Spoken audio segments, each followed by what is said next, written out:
sebut cuci tangan. PDIP nekat bongkar Jokowi soal UU KPK. Pernyataan Joko Widodo, Jokowi, soal revisi Undang-Undang Komisi Pemberantasan Korupsi, UU KPK, kembali memicu polemik. Presiden ke-7 RI itu menyatakan setuju jika UU KPK dikembalikan ke versi lama dengan alasan agar lembaga anti rasuah lebih kuat dan independen.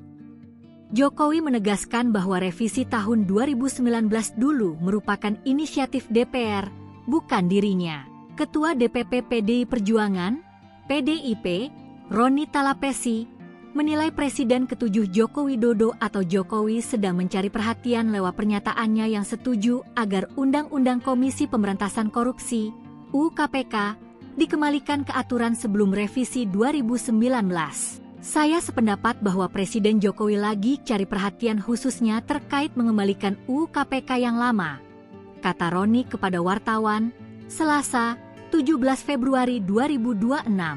Roni Talapesi berpendapat, pernyataan Jokowi tersebut tidak konsisten, mengingat revisi UU KPK dilakukan pada masa pemerintahannya.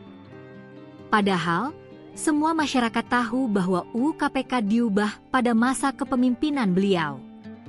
Dan sekarang beliau mau cuci tangan soal itu, ujarnya.